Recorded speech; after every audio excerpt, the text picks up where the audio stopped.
नमस्कार, आप देख रहे हैं आपका अपना चैनल लोकमंच न्यूज। मैं हूं आपके साथ अक्षय सिंह। हम बात करें उमेश पाल हत्याकांड की, जिसमें रोजाना एक के बाद एक नए बड़े खुलासे हो रहे हैं।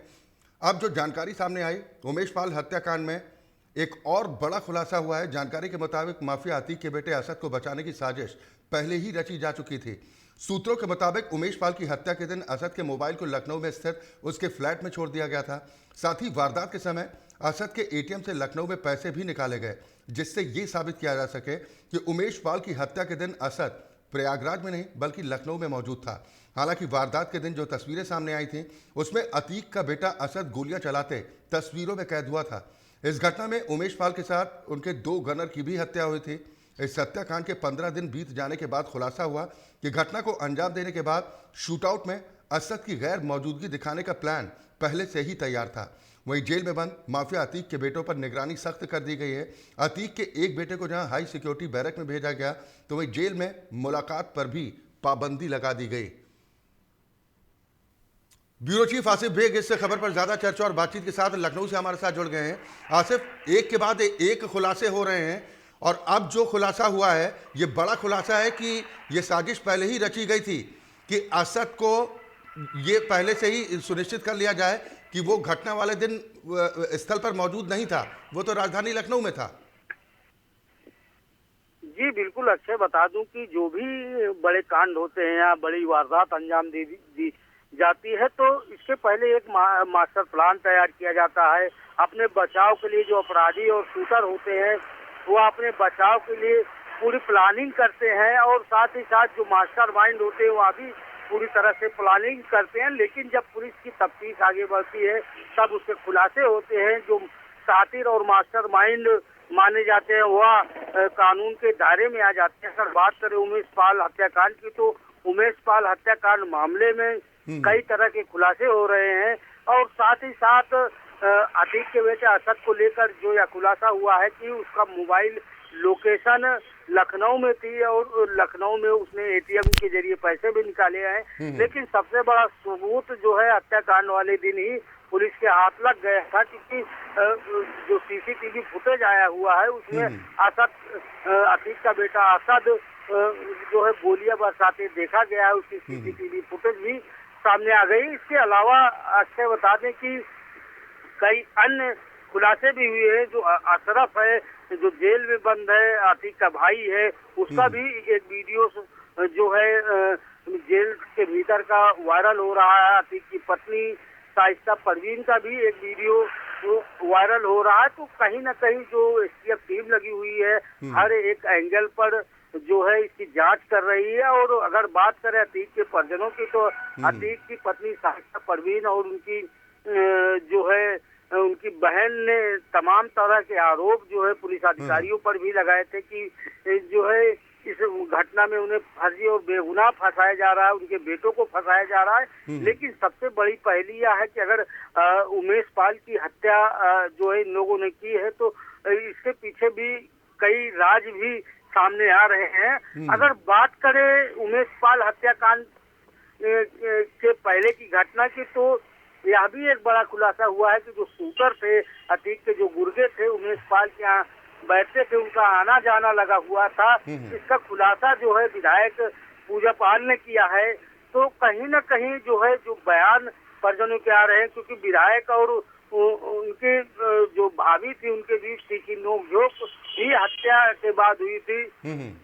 तो कहीं ना कहीं जो मामला सामने खुलकर आ रहा है उसको लेकर भी तमाम सवाल भी खड़े हो रहे हैं। और सबसे बड़ा अक्षय यह भी खुलासा हुआ है कि उमेश पाल जो है जो हत्याकांड हुआ था जिसमें कहा जा रहा है कि गवाह था, तो यह भी एक खुलासा हुआ है कि सीबीआई की जो जांच की गई थी उसमें उमेश पाल ने गवाह बनने से इनकार कर दिया है।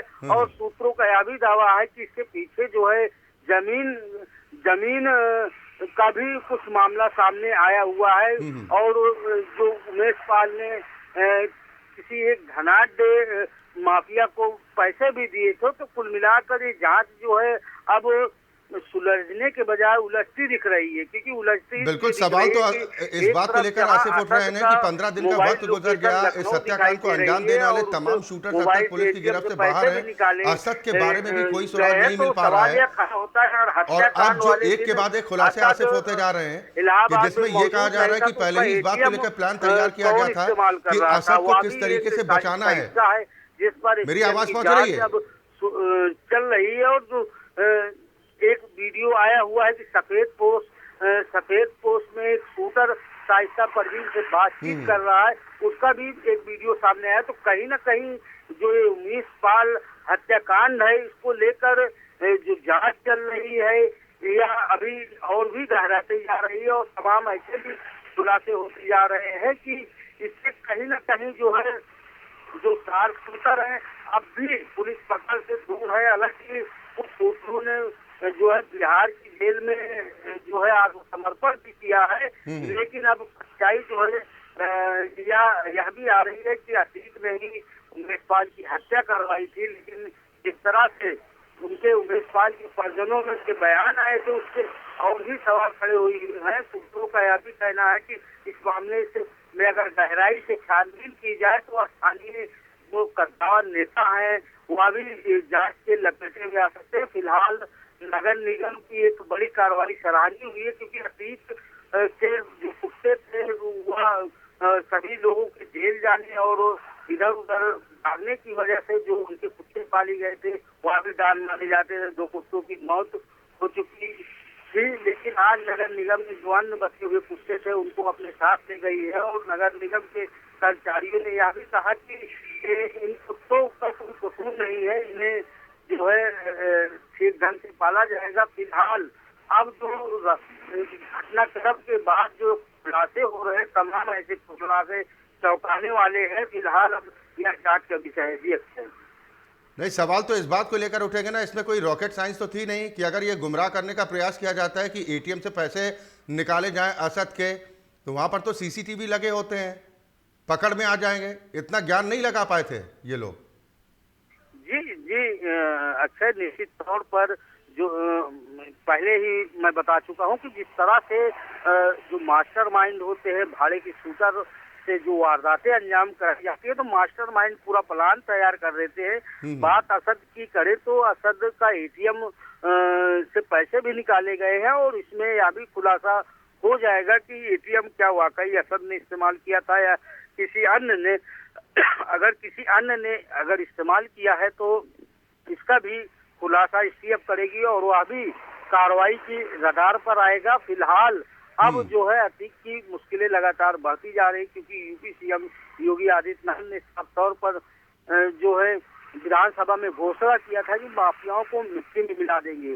2 काउंटर के बाद जो है जो शूटर है, माफिया है, वह लगातार जो है डरे सहमे हुई है। और अब बचाव में जो अतीक की पत्नी है और परिवार के सदस्य वो बचाव के लिए तमाम तरह के आरोप भी लगा रहे हैं। यहाँ तक कि यूपी सीएम को पत्र भी शाइस्ता परवीन ने लिखा था कि मामले की सीबीआई जांच कराई जाए। फिलहाल जो है एसटीएफ की जो छोटा टीम लगी हुई है वह जो है बाल की खाल निकाल रही है, और माना यह भी जा रहा है कि भी इस मामले में दोषी होगा वह इसकी सलाखों के पीछे जाएगा। जी अच्छा। असद को बचाने के लिए भले ही पहले ही साजिश तैयार की गई हो, लेकिन वारदात के दिन जो तस्वीरों में कैद हुआ, इसको कैसे झुठला पाएंगे? जी बिल्कुल, निश्चित तौर पर जिस तरह से असद की जो है फुटेज सामने आई हत्याकांड वाले दिन, गोली चलाते हुए असद का चेहरा जो है सीसीटीवी में कैद हो गया। उसके बाद जो है हालांकि जो है बचाव के लिए तमाम तरह के हथकंडे भी अपनाए गए अतीक के घर वालों की तरफ से, लेकिन सीसीटीवी फुटेज आया। उसके बाद एटीएम को लखनऊ के एटीएम मशीन से पैसे निकालने की बात सामने आ रही है, और साथ ही साथ फ्लैट पे मोबाइल मौजूद होने की बात भी सामने है। तो इससे कहीं ना कहीं तो यह अंदाजा लगाया जा रहा है कि सातिर दिमाग माफियाओं ने बचाव का पूरा रास्ता जो है अपनाया था। लेकिन जो जांच चल रही है, सीसीटीवी फुटेज की बात हो या फिर मोबाइल लोकेशन की बात हो, उसमें जो है सारी सच्चाई परत दर परत सामने आ ही गई है जी। अब जो जानकारी ये भी मिल रही है कि अतीक के जो बेटे सलाखों के पीछे कैद हैं उन पर भी निगरानी सख्त कर दी गई है। अब 24 घंटे तीसरी आंख की नज़र में होंगे, यानी कि सीसीटीवी की कवरेज में होंगे, और साथ ही मुलाकात पर भी पाबंदी लगा दी गई है कि अब जेल जाकर कोई मुलाकात नहीं कर सकता। इस एक्शन के पीछे की क्या वजह बताई जा रही है? जी बिल्कुल, इस हाई प्रोफाइल मामले को लेकर जो है ये यूपी पुलिस और एसटीएफ पूरी तरह से सतर्क है, क्योंकि इस हत्याकांड मामले में जो है साथे दिमाग लगाया गया और जिस तरह से यह मामला अंजाम दिया गया वह आम जो है अपराधी की बात नहीं थी। अब इस मामले में जो है जो अतीक के बेटे हैं उन पर भी नजर रखी जा रही है, और जो अतीक के भाई हैं अशरफ जो जेल में बंद हैं उन पर भी पहली नजर रखी हुई है। इन सभी से मिलने जुलने पर पूरी तरह से रोक लगा दी गई है। रोक इसलिए भी लगाई जा रही है कि जो सबूत इकट्ठा किए जा रहे हैं मुलाकात के दौरान उनके सहयोगी इन सबूतों में छेड़छाड़ न कर दे और साथ ही साथ किसी अन्य बड़ी वारदात को अंजाम न दे। इसके लिए भी यूपी सरकार और उसके मंत्री उसके जो अफसर है उनकी पूरी पैनी नजर रखी है। वहीं दूसरी तरफ जो है यूपी सरकार की तरफ से यह भी निर्देश है कि लोगों को किसी तरह की रियायत न दी जाए और इन पर पैनी नजर रखी जाए। जी, जो जानकारी ये भी मिल रही है कि हाई सिक्योरिटी बैरक में शिफ्ट कर दिया गया है, इस संबंध में क्या जानकारी है? जी बिल्कुल, जो है इनको तन्हाई में रखा गया है असद और उसके भाई को, और साथ ही साथ जो अशरफ उनके चाचा हैं उनको भी तन्हाई में रखा गया है। या बैरक जो है हाई सिक्योरिटी में रहती है जहां कोई परिंदा भी पर नहीं मार सकता, और साथ ही साथ यह सभी बैरकें जो होती है जेल की या इसमें कैमरे लगे होते हैं, जो भी गतिविधियां होती हैं उसको रिकॉर्ड किया जाता है और इसकी जिम्मेदारी जो है जेलर की होती है और जेल अधीक्षक की होती है। अगर ऐसी कोई एक्टिविटी जाती है सामने तो उसकी रिपोर्ट भी जेल अधीक्षक जो है एसटीएफ को करेंगे और यूपी पुलिस को करेंगे। तो ऐसे में जो निगरानी बढ़ाई गई है अपराध रोकने के साथ साथ इन आरोपियों की निगरानी करने के लिए रखी गई है। जी अक्षय, चलिए बिल्कुल, बहुत शुक्रिया आसिफ इस खबर पर तमाम चर्चा और बातचीत के लिए। तो उमेश हत्याकांड में माफिया अतीक अहमद के बेटे असद की सबसे बड़ी भूमिका मानी जा रही है, और जो अब बड़ा खुलासा हुआ है इससे पूरी वारदात के 15 दिन बाद कि असद को बचाने को लेकर बाकायदा पहले ही प्लान तैयार किया गया था, लेकिन ये प्लान अब धराशायी होता दिखाई दे रहा है। वक्त एक ब्रेक का है।